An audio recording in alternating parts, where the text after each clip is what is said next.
ខ្ញុំជឿជាក់ថាវាជាចំណុចមួយដែលអានេះខ្ញុំនិយាយតែជំរឿមួយជាផ្នែកមួយទេបាទអរគុណបាទខ្ញុំពេញបន្ថែមឲ្យច្បាស់ឲ្យងាយយល់បន្តិចអានេះគេហៅថា government bound ណាបាទបានបំណុលរបស់រាជរដ្ឋាភិបាលអញ្ចឹងប្រទេសទូទាំងពិភពលោកភាគច្រើនគេធ្វើហ្នឹងដើម្បីឲ្យមានហៅថាស្ថិរភាពហិរញ្ញវត្ថុនៅក្នុងប្រទេសនៅក្នុងរដ្ឋនីមួយៗណារដ្ឋាភិបាលយើងដូចជា4-5 ឆ្នាំកន្លងទៅខ្ញុំធ្លាប់ឮអំពីផែនការ issue government bound ហ្នឹងដែរបាទដើម្បី raise fund ពីវិស័យឯកជនយើងឃើញមានវិស័យដែលបានធ្វើជាហូរហើយមានអីខ្លះ EDC water supply ទឹកប្រតិកោបាទគឺវិស័យដែលរឹងមាំផុតដែលមួយងាយនឹងមិនអាចដួលរលំបានព្រោះជីវិតមនុស្សគឺត្រូវការទឹកភ្លើងបាទឡាក់មានអីផ្សេងទៀតកំពង់ផែស្វយ័តអីឧទាហរណ៍បាទអញ្ចឹងនេះគឺជាវិធីសាស្ត្រដ៏ល្អណាស់នៅក្នុងការ raise fund មកដោះស្រាយបញ្ហារបស់រដ្ឋាភិបាលដែលខ្វះ fund បាទហើយចូលមកមុននឹងតិចដោយសារតែលោកពួកញ៉ាបានកាត់បានតិចក៏ដាច់កន្លែងនេះខ្ញុំចង់ផ្ដល់ជាគោលនយោបាយមួយចំនួនការកំណត់អត្រាការប្រាក់គឺលើប្រភេទកម្ចីជាពិសេសមិនថា business loan housing loan private loan អីឡាក់កប់3កំណត់ផ្អែកទៅលើ GDP per capita របស់រដ្ឋមួយនឹងឧទាហរណ៍នៅកម្ពុជា GDP per capita មិន GDP ណាគឺ per capita មានថាសំដៅលើចំនួនប្រជាជនម្នាក់ដែលរកបានជាមធ្យមក្នុងមួយឆ្នាំហ្នឹងកម្ពុជាយើងតាមទិន្នន័យដូចជា$2,100ក្នុងមួយឆ្នាំដែលរកបានណាហើយអត្រាការប្រាក់យើងប្រហែល10 11 12% បាទខ្ពស់ណាយើង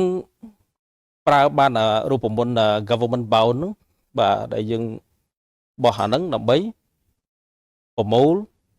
ទំនុកចិត្តពីពលរដ្ឋដែលគាត់ invest ជាមួយរដ្ឋាភិបាលគាត់ទិញ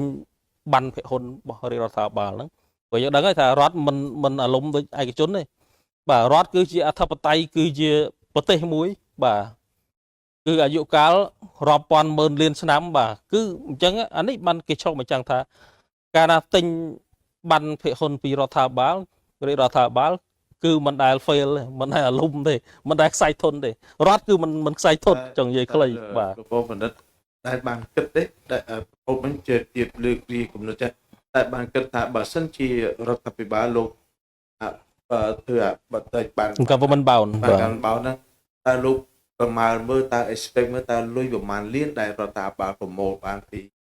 បងប្អូនគេអាចបញ្ជួយ SME យើងដឹងហើយថាអ្នកមានអ្នកមធ្យមហើយនឹងអ្នកកណ្ដាលហើយអ្នកទាបបំផុតហ្នឹងយើងអាច estimate ដឹងហើយថាប្រមាណ%ខុសគ្នាបាទ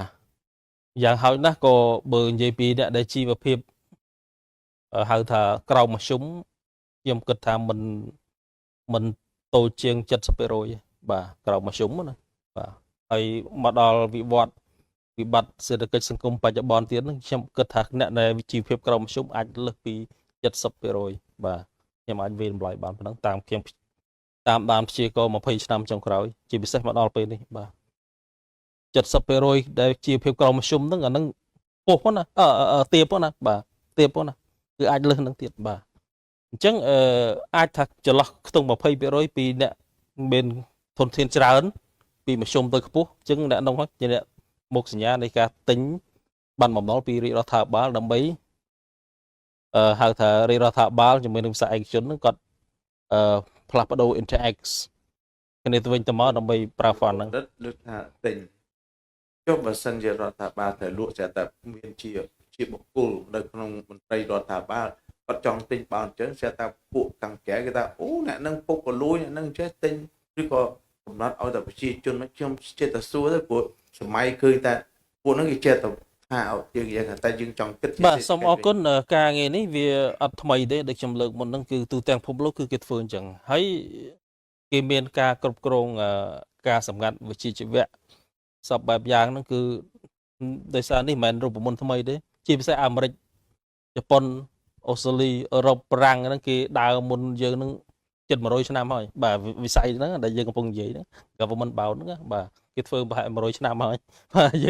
យើងទៅប្រទេសតក់ទេទំនឹកឃើញមធ្យោបាយបាទបាទយើងចង់និយាយពីចលនាជួយ SME ឯងកន្លងមកយើងនិយាយខ្វះលុយបងស្រីដែលខាងនេះគាត់និយាយអំពីបញ្ហាលុយរបស់យើងធ្ងន់ជាងគេ ខ្ញុំនឹងសួរគាត់ បាទនេះគឺជាចលនាពាក្យតែចលនាមួយម៉ាត់មានថាយើងមានឱកាសហើយយើង 4-5 ឆ្នាំហើយតាមពិតផ្សារហ៊ុនកម្ពុជាមិនមែនទើបតែបើកទេ2008 2009យើងបើកយូរហើយប៉ុន្តែស្កាត់ជ្រាបមានន័យថាមិនចលនាវាអត់មានចលនាអញ្ចឹងឥឡូវវាទាន់មាននេះព្រំដែនរបស់យើងកំពុងអបិទហ្នឹងលុយរបស់យើងហូរចេញទៅបរទេសហ្នឹងហើយយើងត្រូវធ្វើម៉េចយើងត្រូវធ្វើយ៉ាងម៉េចដើម្បីឲ្យលុយរបស់យើងនឹងចាក់បញ្ចូលមកវិញអញ្ចឹងកុំឲ្យវាទៅណាអញ្ចឹងរុញទៅតាមរយៈបោនហ្នឹងទៅមិនខ្ញុំនិយាយពាក្យមូលបត្រហ្នឹងរឿងខ្ញុំសំខាន់ខ្ញុំលើកអំពីមានឱកាសគ្រប់គ្រាន់មានមូលហេតុគ្រប់គ្រាន់ហើយដាក់ទៅតែចលនាអីដើម្បីជួយ SME នៅក្នុងពេលនេះវាជាផ្នែកមួយគឺកាលណាបង្កើតចលនាលុយហ្នឹងច្បាស់ជាហូរមកហើយអញ្ចឹងអ្នកមានរបស់យើងសិទ្ធិរបស់យើងច្រើនណា